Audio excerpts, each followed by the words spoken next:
네, 리포트 보고 오셨는데요. 취재 기자와 보다 자세한 이야기 나눠보도록 하겠습니다. 스튜디오에 이재필 기자가 나와 있습니다.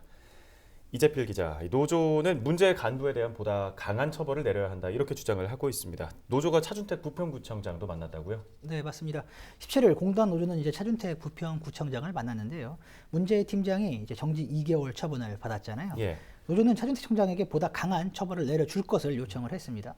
앞서 리포트에서 말씀드렸다시피 노조는 이제 그 직원들의 사회공헌 기금을 건드린 점은 용서받을 수 없는 이제 엄벌을 받아야 할 행동이라고 강조를 했는데요.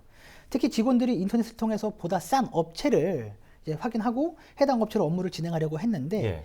A 팀장이 비용이 더 들더라도 지인의 업체와 거래를 해야 한다고 이제 강조했다고 노조는 주장을 하고 있습니다. 예.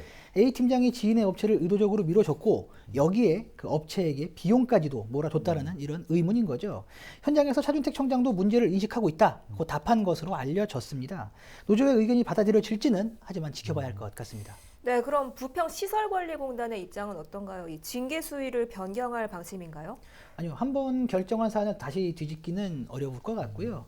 부평구 시설관리공단 측도 징계 수위를 다시 정할 계획은 없다고 이렇게 입장을 밝혔습니다. 네. 네, 이 앞서 리포트에서 해당 팀장이 의도는 없었고 행정상의 실수였다 이렇게 해명을 했다고 하는데 내용이 어떤 내용인가요? 네, 부평구 시설관리공단이 징계위원회에서 들은 이제 A 팀장의 해명을 정리를 하면요. A 팀장도 지인의 업체에게 사업을 준 것은 인정을 했습니다.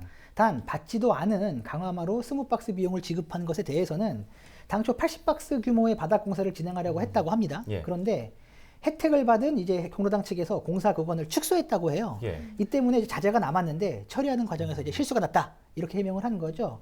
의도했던 것이 아니라 마지막에 대금 정리를 제대로 못한 것이다. 이렇게 입장을 밝힌 것으로 알고 있습니다. 이 A 팀장의 주장이 사실입니까? 저도 그래서 사실 확인을 해봤습니다. 해당 경로당을 찾아가 봤는데요. 먼저 경로당 관계자의 말은 우리는 계획을 변경한 적이 없다고 취재진에게 답을 했습니다. 예. A 팀장이 징계위원회에서 한 해명과는 정반대의 입장인 거죠. 예. 그리고 마루 공사를 안 한 곳이 한 곳인데 바로 마루 옆방입니다. 그 규모도 한 2, 3평 정도밖에 안 되는데요. 공사 당시 현장에서 강화마루 박스가 5박스가 남았었습니다. 이걸로도 충분히 작업이 가능해 보였는데요. 그러니까 당초 60박스로 충분히 작업이 가능했던 것으로 저는 보입니다. 예. 예. 굳이 80박스까지 필요하지 않았던 거죠. 그럼 왜 20박스가 더 필요했을까? 그리고 20박스는 왜 현장에 가져오지 않았을까? 그리고 60박스만 쓰였다면서 대금은 왜 80박스로 계산을 해야 업체에게 지급을 했을까? 예. 궁금하시죠? 예. 저도 굉장히 네. 궁금했거든요. 때문에 이제 그 문제에 해당 팀장에게 인터뷰 요청을 했습니다. 그런데 A 팀장은 운전 중이라고 전화를 끊고는 지금까지 연락이 닿지 않고 있습니다. 네. 네, 잘 알겠습니다. 이 직원들의 사회공헌기금이 허투루 쓰이는 건데요. 이 사실 확인은 조금 더 필요해 보이겠습니다. 후속 취재 기다리겠습니다. 지금까지 이재필 기자였습니다. 수고하셨습니다.